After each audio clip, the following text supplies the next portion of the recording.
in, Cool. and I'll introduce you and then we can go. Sounds good.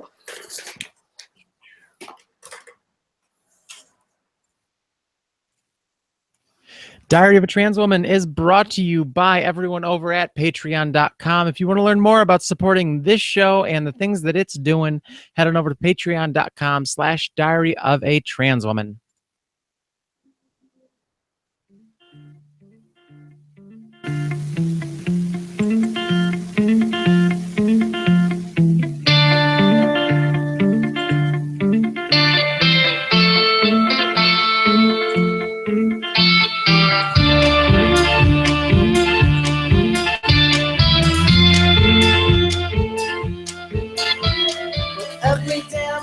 Hello, everyone, and welcome back. This is episode 65 of Diary of a Trans Woman, and it is a lovely Sunday night right now.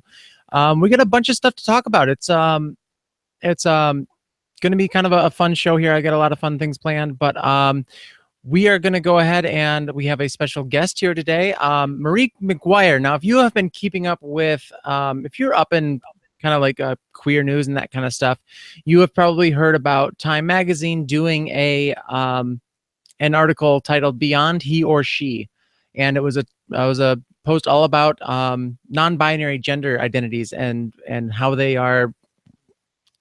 I mean, how they are prevalent in today's society. And on the cover of that was a friend of mine, Marie McGuire, and I have gotten Marie on the show here, and just to introduce her, they are one of my good friends here, co-founder of the If You Want It, aka Gender Is Over movement. They're also a dragon, apparently. I am. Marie, hey. How's it going? Not too bad. I lost what you wanted, what the intro was, so I was trying to stall while I looked for it, but I got it. I mean, that was about it. It's that I am a dragon. That was the most important part. So as long as you communicated that, we're all good. We're good. I still hold to your contract then. So anybody who's been a longtime listener of this show will remember Marie was awesome at they came on the show about 6 months ago, was it, or something like that? Yeah, I feel like it was sometime in the fall. That seems right to me, right? Yeah. Right? We mostly talked about just the Gender Is Over branding and how that's been going, and it's been a thing that I've been really in love with since discovering you. And but yeah, what's been going on with that so far recently? Yeah, so I guess I'm trying to remember the exact last time we talked. You were at the time you had been attending, like, you had been somewhere for a particular protest, and so I'm trying to like use that as an anchor for the exact last time we talked. But Republican National Convention. I had just gotten back from that. Yeah. Okay, so there we go. Now we've got it. We've gotten a time scale here. So yeah, in the time that we last talked, I've been kind of putting the wheels in motion with my project, which you were just mentioning. If You Want It, also people tend to know it as Gender Is Over. Yeah, so since kind of like starting in October of 2016, I began the kind of bureaucratic process of incorporating into a nonprofit, which, you know, overall, like when people ask me about what that process is, it's literally a lot of it is bureaucracy. It's, you know, a lot of paperwork and just like sending things in and paying fees over and over and over. You're like, let me pay a whole lot of money so I can be tax-free, kind of a thing. And you're kind of like, is the amount of money that I just paid to do this equivalent to the amount of taxes I was ever going to pay? Maybe. Yeah. I don't know. But yeah, so like since the last time we talked, I've kind of been putting the wheels in motion there to turn what for 2 years was what I called a not-for-profit project into a 501c3 with a little bit more of a plan and a future and a scope and, you know, a mission statement and everything around that. So I'd say that's one of, like, in terms of like the project, that's one of the biggest changes that has kind of happened since the last time we talked. As of, I guess, as of like March, we're fully incorporated. It means that any donations we get are tax exempt, which is really cool. Nice. And it also means I get to kind of, whereas for the first 2 years of the project, everything all of the money that came in, we had to directly put back out into other organizations as that functioned as our model. I now get the opportunity to kind of like play up my entrepreneurial side a little bit and start to Stockpile understand some, how, figure out yeah, how- like where do you take that money, hold it, and then decide what to do with it. yeah, you can And do a that's lot kind more of bigger things instead of just the trickle. exactly. And that's where I'm kind of at now. So like my goal for myself right now, and I guess like what I'm kind of up to in this exact moment with the project is looking internally, looking at my resources, starting to understand what I can anticipate being kind of like the monthly revenue, and then Mhm. taking that and looking both at like my previous model of just giving to other LGBTQ organizations that were doing incredible work, and instead figuring out how I can both support them and reserve money for kind of my own purposes and my own causes that will, like benefit the movement. And so that's kind of, I'd say that's kind of to get you up to speed in terms of like what has happened in the organization since then. That's awesome And though, because it used to be like you would just all that came in would go to these different organizations, and now you've kind of become one of those organizations. exactly. Yeah. And it's like, and I would say that I'm not totally there yet, but that's where I'm paving the ground to be able to be one of those organizations. Cause it's kind of like historically, it's always just been about selling things and then bringing in that money and then sometimes doing like giveaways or events. And now it's how do you bake into a business model, both selling things, having events, doing giveaways, and then other forms of, like financial support. But yeah, that's kind of my goal. What I'm working towards now is, yeah, becoming not just not just a foundation that kind of gives that money away, but also a foundation that's able to kind of focus its efforts. And I guess that's what it really is right now, is starting to find a specific focus. And it's really fun. Like Mhm. it's cool for me because I think that, another thing is obviously since the time that we've talked, like my work has continued to happen. I'm not super interested in pushing it if I don't see the demand. I'm not here to just supply shirts and try to make people buy things. I'm very reactive to people supporting the project. And so you can tell that even so, we've been at this for about like almost 2.5 years now, and Mhm. it keeps happening. So I guess in the time that we've also talked, I've continued to sell around like 100 shirts a month and Wow. bring in money like that. So it's really cool. I think it's both like continuity, and also I'm now seeking, like other outlets and other things to do with it. And it's really fun. It gives me a lot of energy for sure. Yeah, and you've also I think last time we talked you were just doing jerseys, and I think you were looking at hoodies at some point, and now there's a lot more options for things to. Yeah.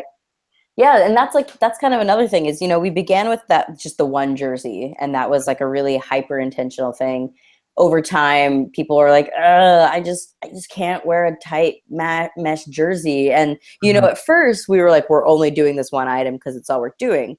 Yeah. Then when we realized that, even like for example, the jerseys do fit a really specific body type and everything like that, and we Yeah. wanted to be able to support people, of all different shapes and sizes that wanted to get this. And so that kind of kind of put us in motion to make t-shirts, for example. And then yeah, we eventually expanded to hoodies, and now we also have like v-necks and tank tops. And just I kind of just the way that it works for me is, if I start to see particular demand in the space and like enough people say like, oh, I'd like to do this thing, then I'll kind of like go off and do it. And we also like starting, I guess it was probably April, early April or late March or something. We have enamel pins, which is really exciting because they're like really nice quality, and that's really fun.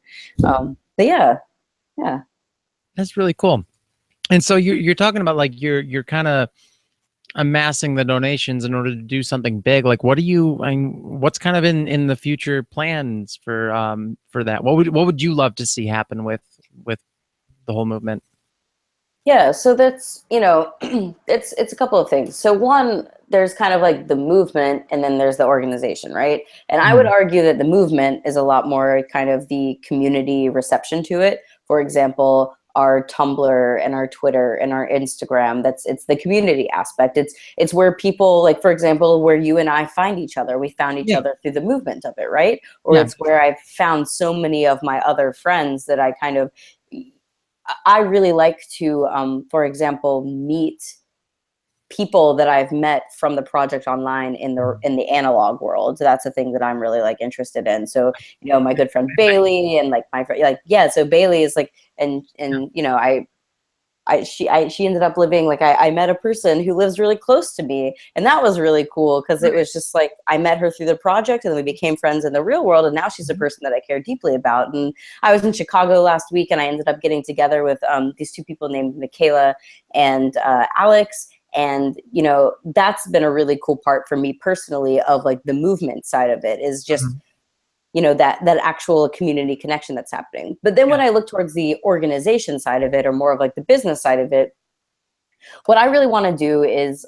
so for the past couple of years, we've donated to organizations that have really like, so they have a focus. They're for trans and gender nonconforming people, often focusing on people of color, you know, focusing with special consideration for youth empowerment, homelessness, mental health issues, legal issues, and prison abolition or anti-incarceration. So these are all of like the different like areas that we've kind of focused. But one of the things that I'm really looking forward to doing right now, and I'm kind of starting to do the research for, is I would love to take some money, put it aside, and create an If You Want It fund or a grant that, depending on the year or the scenario or the focus that I choose, people who are doing work in the space would be able to apply to, and then would be able to help fund their endeavors. Because realistically, the way that the kind of like money side of the organization works is, you know, we serve as a platform to bring in money through people's interest, right? So people want to support it, they want to wear the shirt, we end up with money. And it's really about distributing those funds into the correct places. So the way that I even see the organization side of things continuing to go is still as a foundation of sorts, bringing in money and distributing it to places, but I'm looking to have a little bit more of a focus. And I think that the first place I'm really going to start trying to focus, and the first place that I'm starting to try and do research in and to understand what are the wants and needs of this area, is specifically within education, trans inclusive education, in K through 12, probably specifically in sex education. But you know, that's this area that I'm starting to hone in on. So what that entails for me is starting to talk to educators in the space and starting to talk to people who are already doing this work. My goal is to not reinvent the wheel. My goal is to support the people who really have an intimate and nuanced understanding of that space, are actively already trying to work towards it, and then understanding what they need, whether it's money or whether it's something that money can buy, and using that to provide and support. So that's kind of, I would say that's like the biggest kind of direction that I'm kind of going in right now. That'd be awesome. I know, because I got started in the education field, like going into college classes and teaching in there and talking to a group of students and that kind of stuff. So if you can find a way to bring that into more K through 12 schools, even, like, I think that's a great way to make the most impact in the world, and especially enabling other people to start up their own organizations that are going to be able to benefit different minority groups in this community. Exactly. And it's interesting too, because I mean, I'm looking kind of in this like tightened lens of like trans inclusive sex education within like K through 12. But I also think it's important to peel that back a little bit more, because sex education as a whole is horrible in our country. No. So public school sex ed was terrible. Yeah, I don't really remember receiving sex ed. Like I must have, but like the only thing I can think of in my head is like an old cis man gym teacher just kind of pointing his finger at like a chalkboard and being like ovary or something. Like that's all I can like remember. So it's definitely, I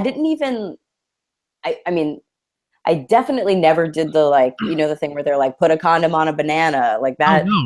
That never happened to me. Like, you know, I'm from South Carolina. We don't talk about sex there. Like it doesn't exist. Like babies come from storks. Yeah, and I was in northern Michigan, and even that, like I remember two things from my sex ed. It was like, abstinence is the only way to not die, and and how getting pregnant is a great way to just ruin your life.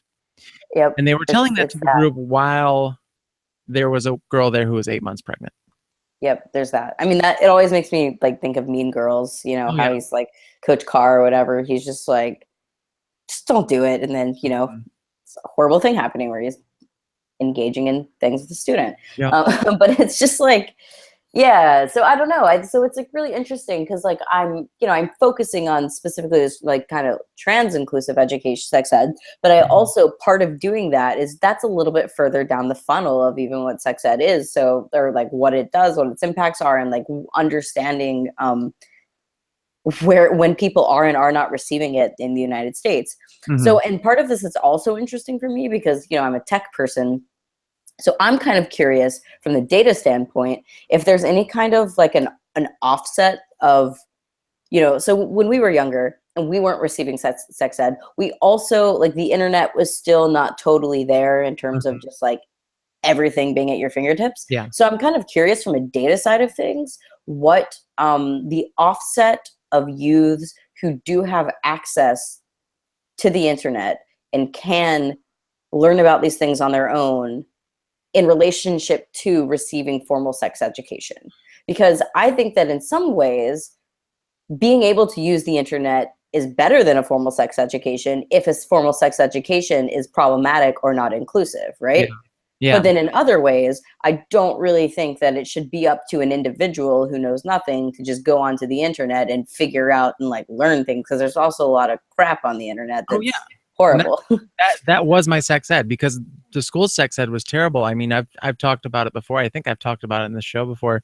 Like because I did not get a sex education in school and I didn't get any kind of that education from my parents, like the internet is where I went to for those answers. And that resulted in a pretty ridiculous pornography addiction growing up. And that's not the stuff you want to learn. That's not a good sex education either. And Right. so And that's even, you know, for example, that's a thing that like in a positive, sex positive, inclusive education realm of sex ed, like pornography is something that could be mentioned in a way that's like these are ways to like engage with it and that it is okay to do it, that it doesn't mhm, have to be based in shame or addiction forming necessarily, although yeah. of course like, you know, some people out there are addiction prone and that's a thing that can happen. Mhm. But you know, and it's when you look at the places that people go to kind of like try to get their information, and you think about what if you could integrate those forms of information into a formal sex education, and then you have more power to be able to construct the right messages that you want to give to people. And it's because the internet is Self-learning. incredible. It's also it's a wild wild west, right? Like Yeah. there's anything can happen there. Things can go very awry. You can learn a lot of really problematic shit on the internet. Well, I am. I have seen. I mean, I saw a post on my. I tried to share it on Facebook, but it wouldn't let me. But there was a. I can't remember what it was. It was a few months ago. YouPorn, I think, came out with like a, hey, this is what trans is, and some people do this, and some people do this. This term means this and that, and it was a really awesome, comprehensive intro to trans people, and Yeah. talking stuff. So seeing a website that is based in essentially pornographic material come out and give like a better 101 class than I heard in most other places, that was really impressive. That was very heartening to see. Yeah. I also had a conversation with a few friends a few months back about, you know, so I think this is kind of in the same vein of the fact that platforms such as Facebook and Twitter do actually have the power to control messaging around like fake news and things like that. Like the Mhm. platform can implement these things. And the conversation that I gotten with a couple of friends was about whether or not pornographic platforms such as like RedTube, YouPorn, any of these platforms could take things that people searched for, and you know, if they used, for example, like a trans slur or something, and be able to offer results but also offer corrective language to say like, oh, by this problematic thing did you really just mean like Yeah, trans woman? that You know, and I'm that's really interesting. You know, like a they could, and they could do that. They have the power to, and it's not in your face. You know, they're not gonna mhm, like not give you results because you used a problematic word. Because I also think it's important to know that some of the language that in our non-sexual society that we use to talk about like trans and gender non-conforming people, some of the language that's viewed as hyper problematic, and sometimes it gets within the porn sector. I think it like there is a little bit more flexibility of, you know, and I don't know the answer of this for certain, but I have witnessed that there's kind of more flexibility around how both trans performers and people who are looking at trans performers, like how they kind of relate and talk about all of this. So what I'm saying there is like the language could potentially be a little bit more fluid and flexible there, and maybe not be so based in like, I mean, that's something misogyny, but you know, you talk about. I mean, my doctor and I were talking about like we're trying to establish a solid baseline for what transgender healthcare is supposed to be, and we're realizing that there has been a ton of stuff that has been done wrong for the past past few decades, and it's discouraging because things don't change super fast. You can't change things on a dime, and like a culture does not turn quickly. And I think that the porn industry is going to be even more so like that, because I mean the terms that you think of when you think of offensive transgender verbiage, like she-male or tranny, transvestite, that kind of stuff, those are all rooted and were originated by the porn industry. And I think that a lot of people, regardless of whether or not a hosting site is able to direct people in different ways, you can have people submitting videos with different titles or this or that.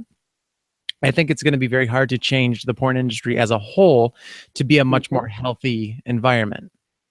Yeah, for sure. And you can't, like, for example, you wouldn't want to ask a trans performer who is like trans feminine to stop using the word she-male on her own video if she knows that that is a word that's going to be able to bring her more views and all that stuff. And obviously you can start to pick apart all of these layers, right? It's not, there's no one set answer to any of this.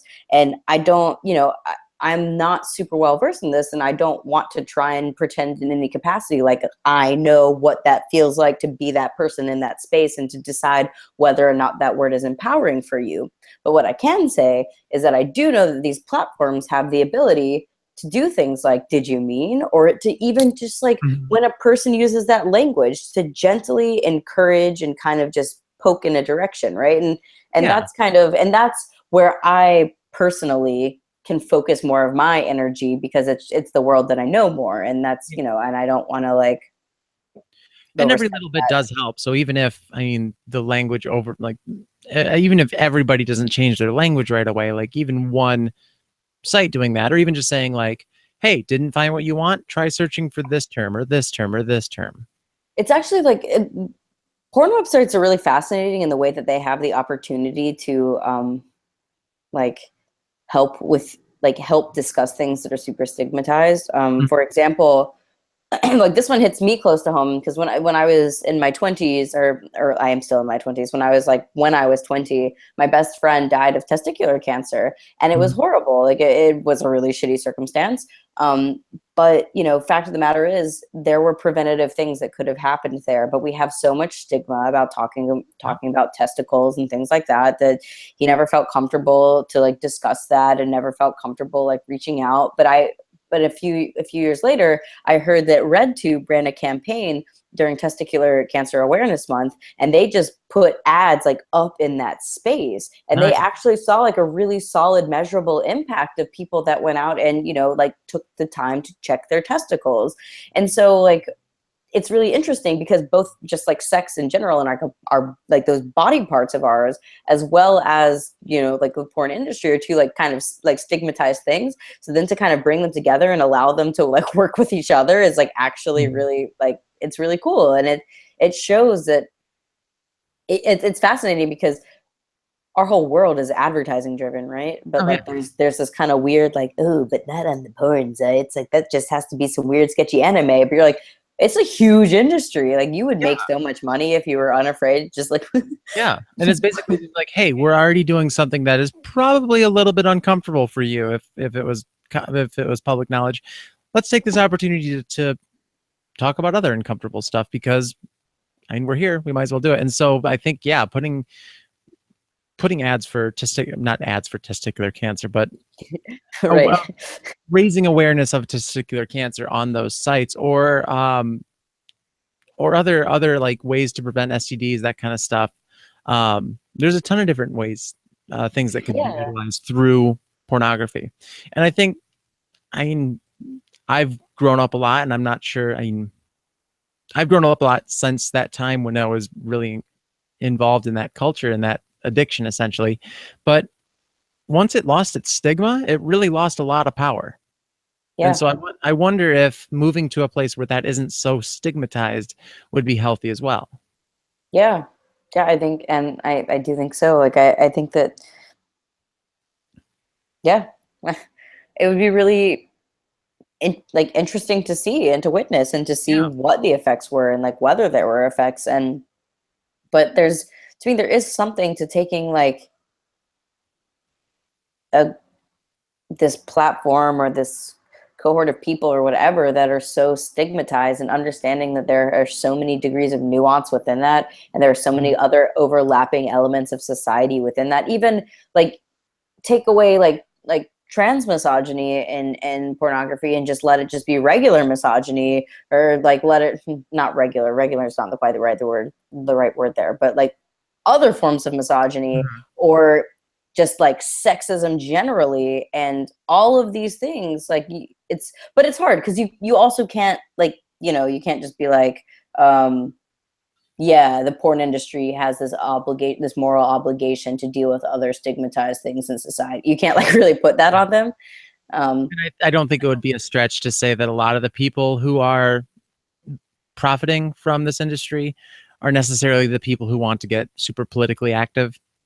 Yeah, it's not like yeah, so that's where it's a kind of interesting space but it's like, I think that, but I don't know, it's just interesting. And I do wonder, like, coming back again to like this like sex ed side of things, of if people were just taught, and like they were even taught that like looking at porn is an okay thing, or like doing whatever that's outside of the norm is like an okay thing as long as you're not hurting someone else.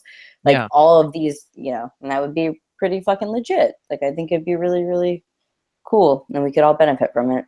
Yeah. But, yeah. So I wanted to kind of shift gears. I did not realize we were going to go down that path, but then we did. But before, like, we're running out of time and everything, I wanted to talk. So yeah, you were on the cover of Time magazine. This is my magazine that That's I have. Me. I just spilled my toffee nut latte all over it, so it's okay. I needed some caffeine. We're good. Wonderful. So how was that? Like, I mean, what? It's basically an article. Tell us a little bit about the article. Yeah. So it's written better words than I could. Yeah, I can work to do that. Yeah, so it was written by Katie Steinmetz. She was the same person who wrote The Transgender Tipping Point, which is the piece that she wrote on Laverne Cox when Laverne Cox was on the cover of Time magazine. So that gives a little bit of framework. Katie tends to write more, like, I think within the Time world, she focuses a bit more on things like gender and sexuality and like that kind of space. She does a lot of work there.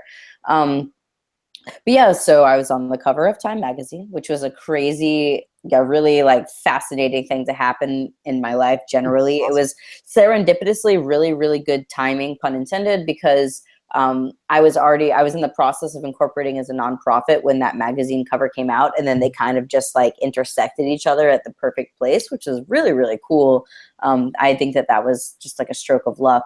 But yeah, so I was supposed to, the article was actually supposed to come out back in October, like last October. I interviewed for it in September, and the overall like point of the article is this just discussing how the millennial generation is kind of reinventing or pushing the boundaries on traditional gender norms and labels. And I do think it's really important to kind of acknowledge that gender variance and non-binary individuals and gender non-conforming individuals have always existed.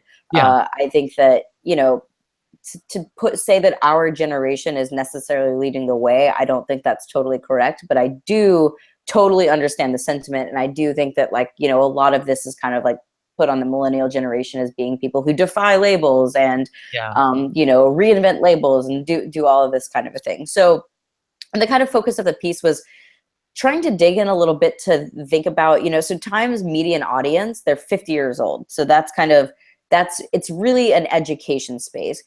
This piece is not to talk to people who already know what's up, know what's happening. It's to tell people who, for example, like, are the type of person where you say, like, trans woman, and they're like, is that a person, like, is that someone who is like a man becoming a woman or a woman becoming a man? And you're like, okay, wow, okay, okay. So that's like, that's the kind of person that this article realistically was talking to, which is really interesting, because when you operate in a brain space where you're kind of like always thinking about these things, and you have to step out of it and become like, it's not even like a sociology 101. It's kind of like a first grade kind of scenario.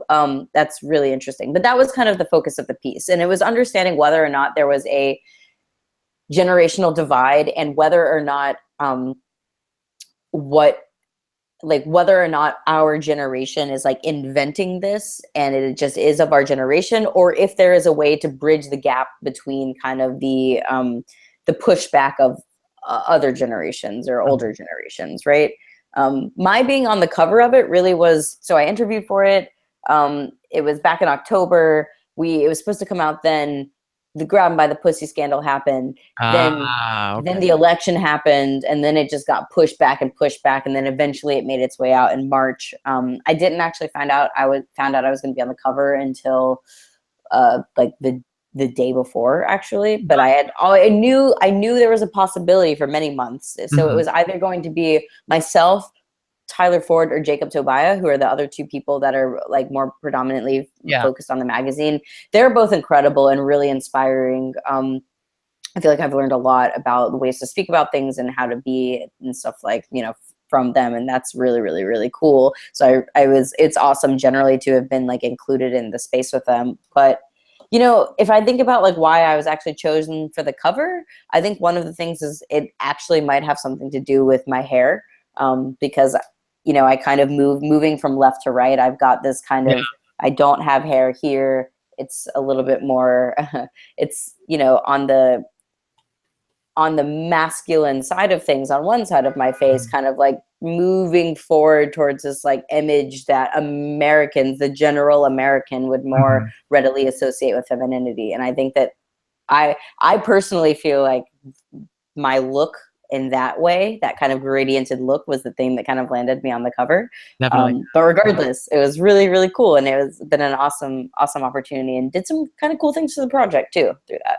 Yeah. I mean, did you see a bump in how the project was doing after that, or?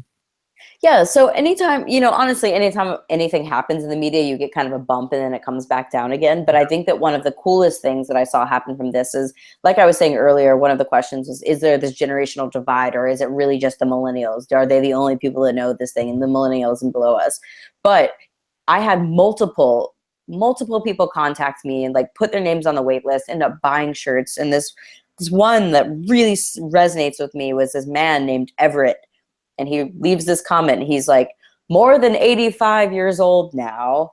I grew up in the culture of terror around homosexuality, and I was a repressed being. I didn't know how to live my life. I was told to be, and he ended up buying a shirt, donating money, following along the project. There was a woman named Yvonne, who she was just like, I've been working to communicate this about myself for so long, and people have really struggled to understand this. And another person who was like a retired Army combat veteran. And that was really cool. So the thing from Time that I think was the most interesting was like the project closing in on this gap that the article had laid out. They're like, is this a gap? Like, does this exist? Like, can these two things be bridged? And then it just happened through the project. And so I think that rather than the necessarily like huge uptick in volume of sales, it was more of the who was buying it that kind of changed a little bit. And that was super interesting to me. It was fascinating. Yeah, kind of highlights kind of who you are catering to, as far as, I mean, whether or not millennials are all gonna take part in this, or if kind of helps you fix your scope onto who's going to benefit from this. And I think that it's awesome. I think that, I mean, definitely doing good work. What kind of, I mean, do you have any stuff in the pipeline for big stuff coming out for the project, or other big magazines that you're going to be on the cover of? Or I don't know if I'm going to be on the cover of any more magazines in the near future. Famous? Well, okay, one thing that is coming up with the project is starting this week, actually, I'm going to launch a limited run of shirts. And they are going to say "Gender is ours," and their design is a trans flag. So it's going to be, you know, blue stripe, the pink stripe. "Gender is ours" will be written in white, and then, you know, blue and pink again. And that will be a limited run of jerseys that will be, or they won't be jerseys, they'll be t-shirts and tanks and hoodies that will be delivered by time Pride rolls around. And I think it's a really cool message, because on the face of it, you're like, gender is over versus gender is ours. Like, these seem conflicting. But when you start to dig into it, you really realize that they really are both underscoring autonomy and self-determination, and that it's gender is yours, it is mine, it is to be celebrated if you would like to celebrate it, it is to be downplayed if you would like to downplay it, it is not to be coerced, it is not to be, you know, co-opted by turfy people, you know, it is ours. So I'm really excited about that. That's going to be an initiative that I'm actually like launching like pretty soon. Well, probably as of, you know, sometime this week, I'll kick that off.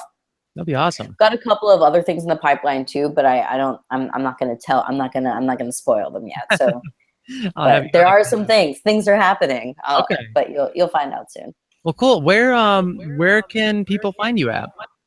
Yeah, so my social media handles across the board are at Gender is Over.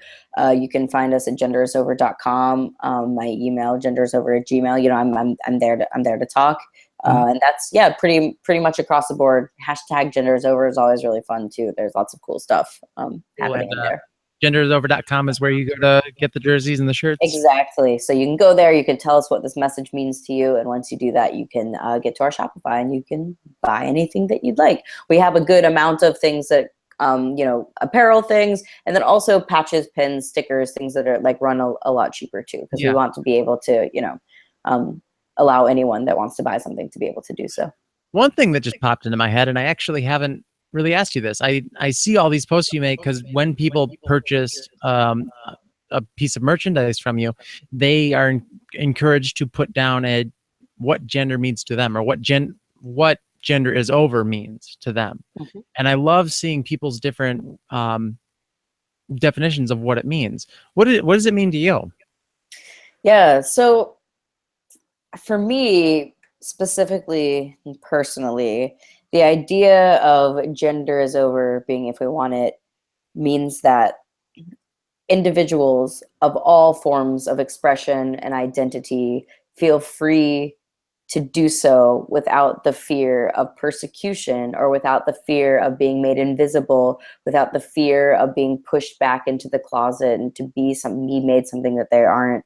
And it's also the idea that expression, whatever you want to wear, whoever you want to be, is not tethered to you based on your perceived biology.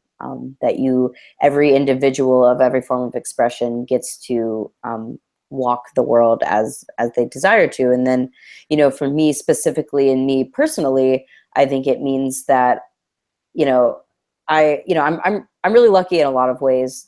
I use gender neutral pronouns. I view myself as they, them, but I also have the benefit of navigating this world as being perceived as a cisgender woman, and most people that see me would think that of me. And it doesn't I notice it, but it doesn't bother me in a way, you know, it doesn't cause me severe dysphoria or anything of that nature. And I feel very, very privileged in that. I feel very privileged to be able to come into my identity from a side of empowerment, and not from a side of oppression, and not, from a side of pain. And I want every individual to be able to feel as empowered by their existence and their identity as I do. And that's kind of how I relate to it. Nice. Yeah. Well, cool. Anything else we wanted to touch on before we sign off? I don't think so. I really like your new hairstyle. That's a thing. Yeah. I don't know if when this goes into a podcast, if people will be able to see your hair, but Abby is sporting awesome hair right now. This will be on YouTube. We post the video episodes up there. So youtube.com/ actually, I don't have a custom URL because we don't have enough subscribers to get a custom URL yet, but you can check it out. YouTube Y2ZK3_X star, right? Yep. That was it, right? Yep. Good. Something like that. So yeah, YouTube is where you can see it. Other than that, you just get the audio version. So you'll have to stalk me some other way. Thank you so much for coming on the show. This was great. I think that we need to definitely do this again sometime. Yeah, thanks for having me. We can do this again. 6 months from now, we can check back in, and by then, everything that I said was secret will probably be out in the open, and we can talk about that, and it'll be pretty cool. Awesome. Cool. Well, if you have any questions, comments, or concerns, head on over, drop me a line at diaryofAtranswoman@gmail.com.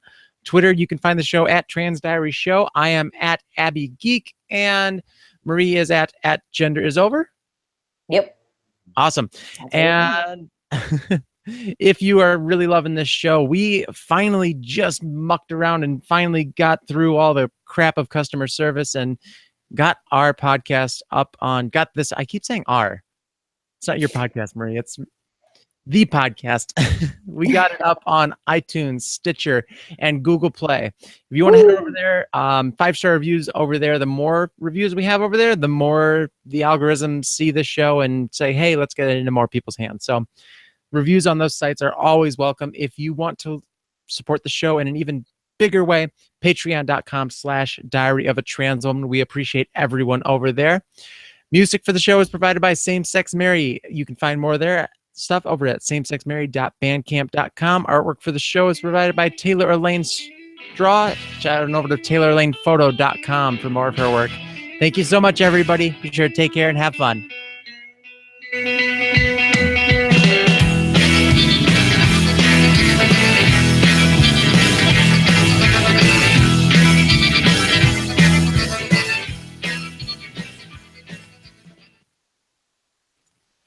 All right, and stop broadcast.